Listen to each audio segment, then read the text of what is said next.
بسم الله الرحمن الرحيم. السلام عليكم ورحمة الله وبركاته. هلكن وزير قد كلجستان قلب كستا قميص سعد مركز راديو لورا مجلس 10 maanta waa qamiis 6 bishii Febraayo sanadka 2014 warayshkeena dooreen maanta waxaan ku soo qaadeynaa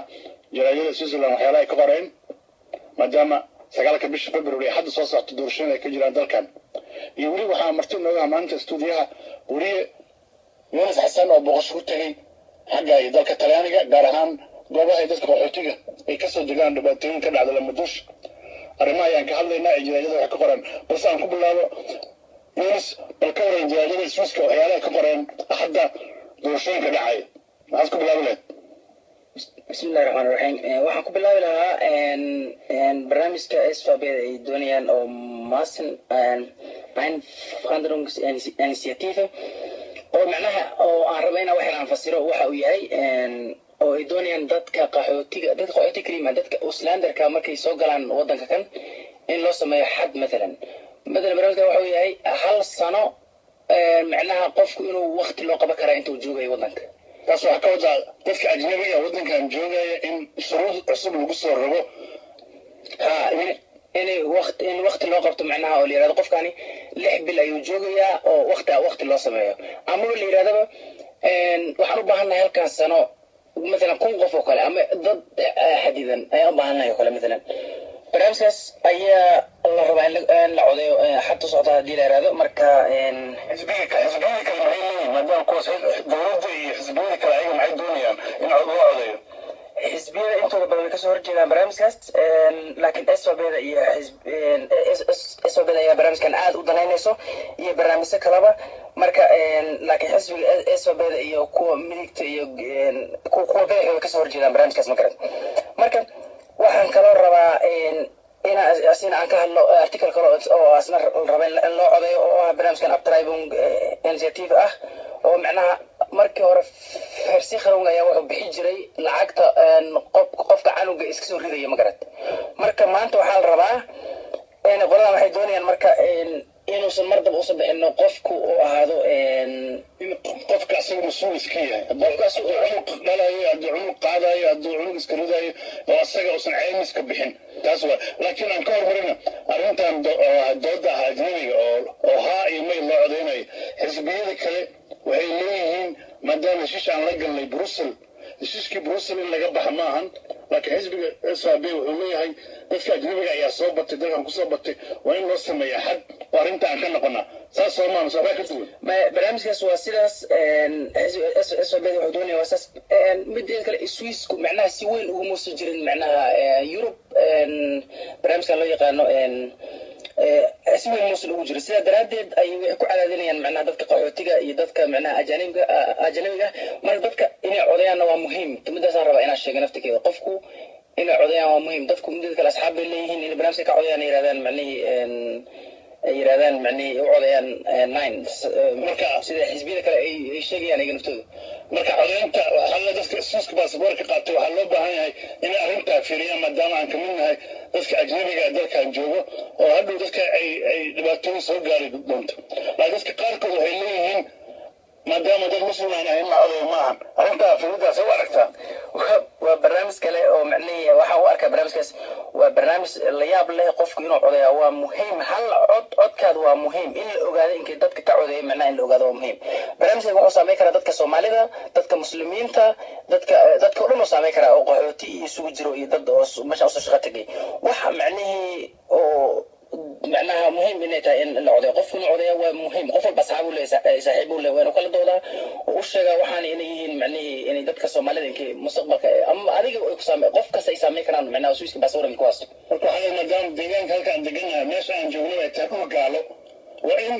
عندي أنا قدمت إنه كوجي سودان أجنبي أنا قلتي إن ماشي قدمت إنه كوجي تنوع لنا. برنامج آد ومهم ماشي دمتين يكون جرتو وأنا عودينا قف البنا وأنا عودينا أصحابكيس وأنا وشجع وأنا كعودينا برنامج سوير هذا أنا ما دوني لما قرأت وعلي واحد دمكو واحد ضدك أجنبي وأحضن أي هذيك دمكو معناه وأنا مدرسة ضدك وأنا فهمان هذا ميديكال أرماها وهاي فركيركا وجنسكا وكلام هيك لين أصل دورشة سجالك بيش كوجي فتايدنا سجالك برامج كذا كوجي أسيقنا وحوي وحللي هاي ضد وحللي هلا بديو سيدا ترامنكا يمعنا ترامنكا هلا بديو مش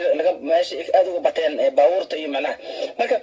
كان ضدكو أنتوا تبنا ويربان مقرت وبرامج كأن لبديو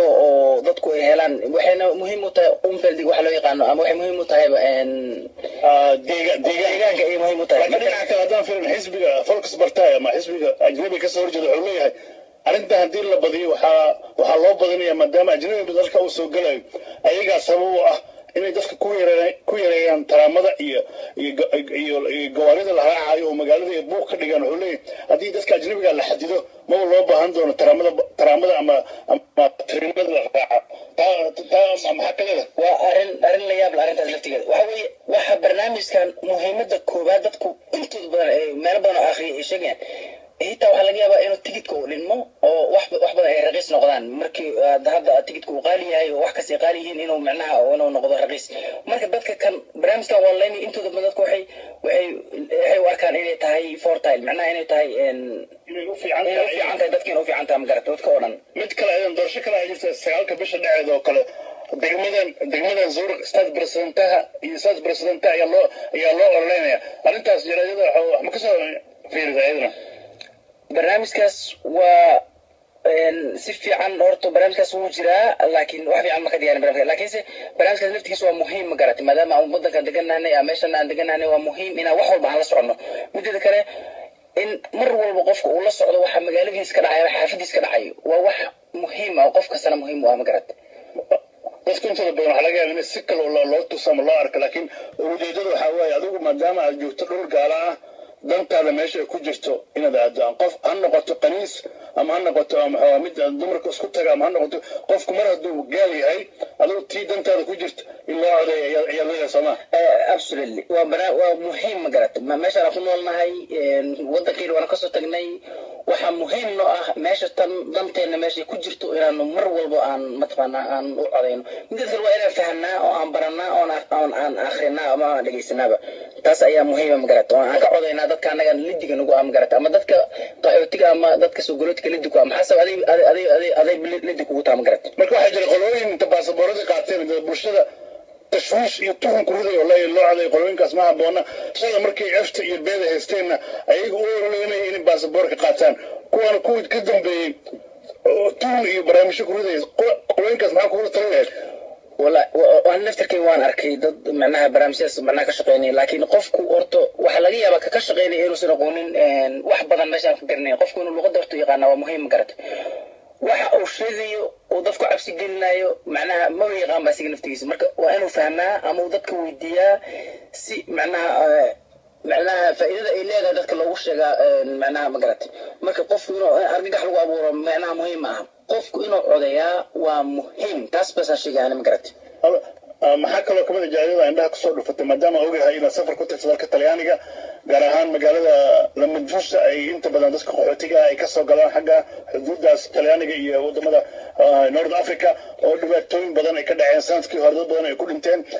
arrintaas yaa israacdeen sidee ku tagteen goorma ayaa tagteen bal fikrad naga siiyeyso waxaan baxnay muddo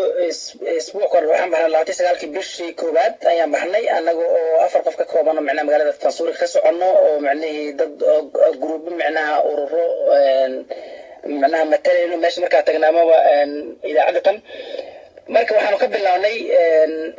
waxaan ka bilownay meesha Palermo waxaan kula kulanay waxyaabo kala duwan dad Soomaaliyeed meesha kula kulmay oo qaarkood dukaan dadka Soomaalida leeyihiin ninkaas si fiican baa u wareystay waxa barnaamijkiisa oo nooga sheegay dadka Soomaalida in inta badan ay shaqo helaan lacag badan ay isku shaqeyneen laakiin shaqo helaan laakiin raggu ay aad u adag tahay inay shaqeeyaan waxaan kaloo tagnay meel sida ku shaqeyso habka autonomiga camal dad badan isku tagay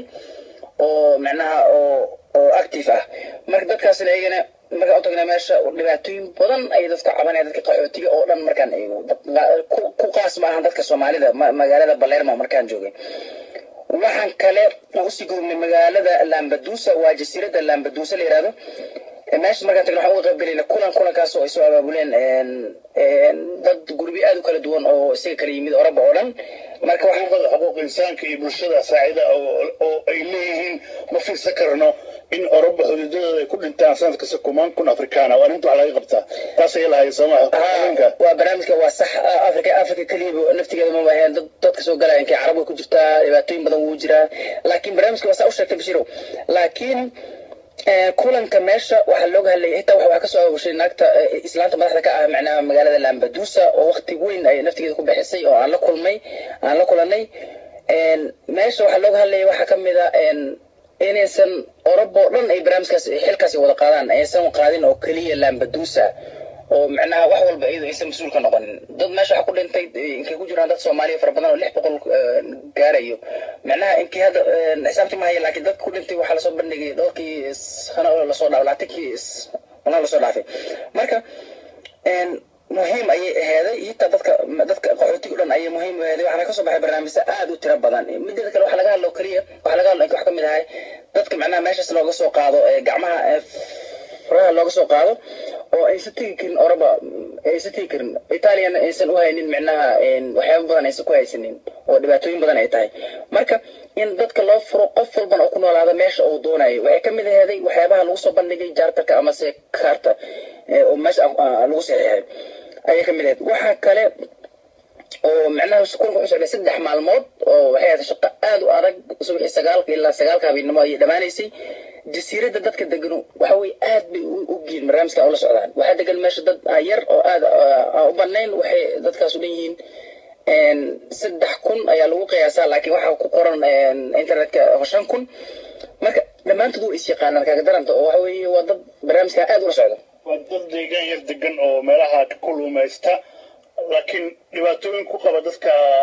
soo galootiga ku qaba midda kale waa mar walba waxay dhageystaan waa wax xunba ma garat maxaa qof dhintay ay dhageystaan ma garat oo ama dad baa ku dhintay marka barnaamijkaas ayaa aad u dhibay haddana waxay aad u dhibay maxaa Lampedusa kaliya meel kasta dadka laga soo xiriiray meel badan laga soo geli karo waa aragtay laamaduuso kaliya maxaa u furay oo orabada kale aan u furin macnaha barnaamijka macnaha dadka qaxootiga marka dadka deegaanka caasimadda ay sameeyeen ayaga qayb ay ka ahayd maadaama markasta ay dhibsanayaan magaaladooda in markasta la sheego ama ay arkaan kumaan kun dad ah oo ku dhumaya deegaankaas muhiim bay ahayd ma garatay waa barnaamij aad uga shaqeeyeen dadkoo dhan ay la socdeen oo barnaamijkan aad ay u danaynayeen oo qof dadka markaa la kulantid waxa weeye waa dad wanaagsan magaalada markaad eegtid waa magaalo yar kama jiro taraamo kama jiraan bas waa meel oo waxa weeye dadku is arkayaan mar walba qofka markaa wax weydiisid wuxuu ku leeyahay wuu ku sharaxayaa dhibka jiro iyo waxaan kaloo ka qayb galo muhiim aheeday meel outselling waxaa loo yaqaan meel bandhig dadka qaxootiga dadka waxyaaba lagu soo bandhigay dadka qaxootiga sawirradooda iyo ficilladii ka dhacay iyo muuqaalo ayaan ka qayb galnay oo waxaa kamid ah waxyaabaha lagu soo bandhigay meeshaas waxaa kamid ahay micnihii waxyaabay dadka duumarka uga dhex tageen waxaan ku arko igu yaabka banaa waxaa kamid ahaa qur-aan oo macnaha ay meesha lasoo saaray miisaska oo dadka duumarka uga soo dhex tageen kitaabo iyo macnaha ha ahaato baybalka naftiisa ha ahaato dharkoodii ha ahaato boorsooyinka ha ahaato wax walba waxa lasoo suray meesha waxaa kaloo igu yaabka banaa waxaa kamid ahayd waxaan arka buugnood soomaali ah waxaa ku qoran wuxuu leeyahay haddii aan dhinto ama ha ahaato ama naag haato ama nin ahaato wuxuu leeyahay haddii aan dhinto hal la waco macnaha waalidkii meesha ku qoran hooyadiisa ku qoran walaalihiisa ku qoran waxyaabaha igu yaabku badneed marka dadka u sharaxay qaarkood aad bay ula yaabeen magarad marka waxay ahaayeen dad usoo diyaar garoobay geeri iyo nolol oo og haddii meeshan lagu dhintana ay saas noqoto hadday yurub soo galaan si dad badan oo yurub jooga hadda switzerland dad badan oo doomaas kusoo baxaya joogo oo calafkooda u noqday in noolaadaan waa saa u sheegtay bashiro waa saa u sheegtay macnaha ma garatay waxyaabahan kusoo aragnay waxyaaba yar ma ahayn mideeda kale waxaan kaloo aan buuqanay oo iyadana xusiis leh kaamka dadka la geeyo laamaduusa markaan meesha aan tagnay oo irida hore meesha markaan tagnay waxaa dhacday meesha baan fariisanay meesha lama geli karaynin dad badanna ma isku jirin maadaama la maqlay in dad 400 ka badan ay laamaduusa imaanayaan dadkii waa laga raray meesha waxa meesha ku jira dad aad u kooban ma garat nasi sidii inoo sheegeen dadka qaarkood anigu ma ogaa karin naftigeen markaan meesha fariisanay horteeda ayaa waxaa noo yimid niman military ah waxay dhaheen waxay wargeliyeen in meesha aanan sii fadhi karin kaamerooyinkan aan xareyno marka sidaas daraadeed meeshu saas aan uga soo tagnay iyada naftigeeda safarkii lagu horreeyay ma halkaas ku tagteen mase safarro kale ayaa la qorsheynayaa mustaqbalka maadaama xilliga bad furanka oo kale ay dad badan imaanayaan oo kale maadaama hadda xilliga lagu jiro taaminta waxaa la qorsheynayaa hal sano ka bacdi in meesha kulan kale ku dhaco marka kulankaas kale intuusan dhicin kulamo kale inay oraba ka dhacaan naftigeeda oo ay kamid tahay Brussels ay kamid tahay meesha la yiraahdo Holland ay kamid tahay in lagu qabto barnaamijyo kale noocaan barnaamijyo ay joogto noqdaan maadaama wajartarka la saxiixa uu yahay oraba oo dhan oo ay soo oolin oo kaliya laamaduusa waxaan soo balama adigu waxa kamid ah dhalinyaraha oo wadankan joogay in muddo xoogaan oo arrimaha ka dhacaya Soomaaliya ama dhibaatooyin dadka u soo baxeen dadka saaxiibada ah ee degan Switzerland ee dhibka soo maray maxaa kula talinayn marka la rabo in loo doodo dadka dhibaatooyinka haysto inay u soo banbaxaan mase inay meelo iska joogaan ay shaashadaha ka fiirsadaan oo kale maxaad kula talinayn maadaama Soomaalida arrimahan ay aad uga adag tahay inay taageeraan qofka soo socda والله بشير هو مهم مقرأت إن برنامج كذا كذا إنه برنامج آد مهم ضدك الصومالي ده مثل كده وحيابها مهم كأوحوي إنه تذكر أكتف هذان وقادان وحيابها ماشى قصص عضو أما ضد بقى وكل الرجال ضدك يعني ماشى قصص تجانبه معناها ضدك اللي يرادوا وحيابها سين وحيابها حن عين دبعت حن هذا إن ماشى ما اللي ماشى هذا ضدك اللي وعي جلي إن سن بس عمرين كده كله ويوقفكم ماشى أو جوجاي كأكتف هذا سي أو معناها ضدك سوق هذا وحوي Soomaalida meel badan ayaa lagu dhibaatay ay kamid tahay South Africa Sacuudiga wax Soomaali macnaha barnaamijyo ama barnaamijyo wado ama barnaamijyo wadanka ma arkin marka qofka Soomaaliga inuu fahmo muhiimadda iyo meesha uu joogo oo san u noolaan inuu cabeeyo inuu cuno oo macnaha isu noolaan waa taas ashaga maadaama la joogo dalal xuquuq insaanka iyo wada hadalka iyo doodda ay furan tahay dadkiina ay ka yimaadeen dhulal dadka la caburiyo ama dadkii la soo dhibaateeyay markii halkan yimaadaan laga yaabo ninkii yiraahdo ama gabadhii habaan qabaqaabanaya loo arko inuu mujtamacii ka soo horjeedo oo la rabo inaan wax la sameyn dadkana ay sugayaan wax loo sameeyo taa maxaa ku dhiirigelinayd wallahi walooyin kale ayuu waxaa jooga wadaadaha oo dadka wacyigeliya xagga diinta laakiin aad moodo inay mujtamaca cabsigelin ay ku wadaan isla bulshada dhibaatooyinka haysta xagga qoysaska carruurta dhulka la joogo wax laga qabsado lis ogaado liska warqabo aan ku dhiirigelin taa maxaa ka dhiirayd wallahi waa barnaamij muhiim oo barnaamijka akhir waa shabshiro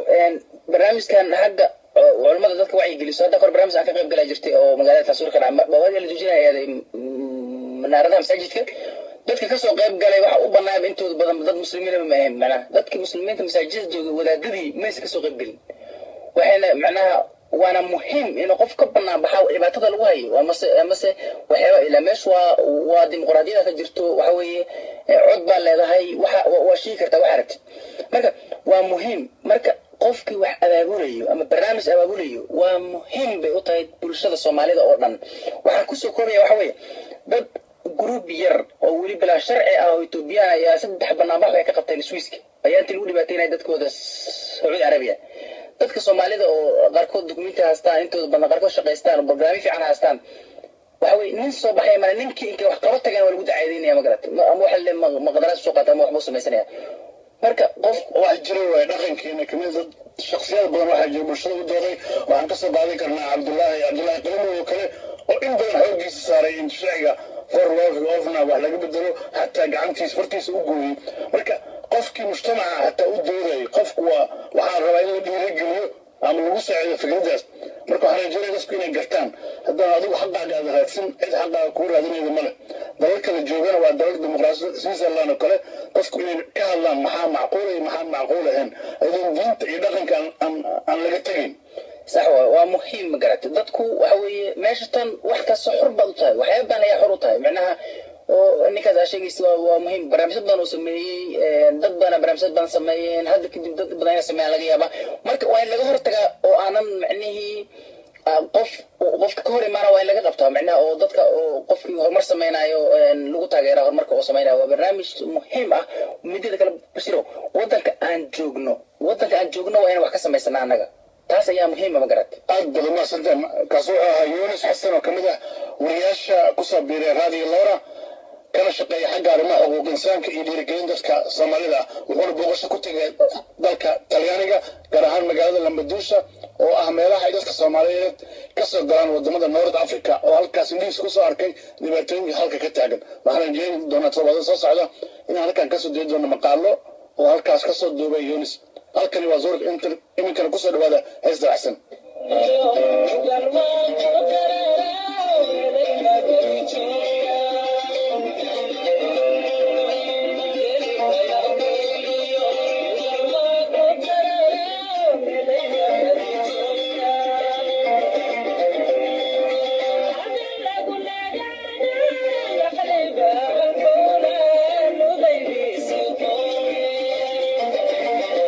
عدي عقول عبري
doomankii ku yimaadeen dadka soo galootiga oo soo gala Lampedusa waxa ku qoran qaarkood af Carabi sidaad arki doontaan meeshan waa meeshay ka soo degtaan dadka ka yimaado wadamada Carabta ama Afrika oo u soo tahriibo Lampedusa xeebtan markay dadka qaarkood arkaan way xusuusan doonaan dad meesha u geeriyo sidaad u jeedaan Carabi ayaa ku qoran doontaana Carabi baa ku qoran dooman intooda badan Carabi baa ku qoran waxay ka yimaadeen Libya ama Tunis ayay ka yimaadeen sidaas daraadeed markaad aragtaan waxaa soo xusuusan doontaan dad badan oo doomankan ku yimid waxay soo xusuusan doonaan waxyaabo badan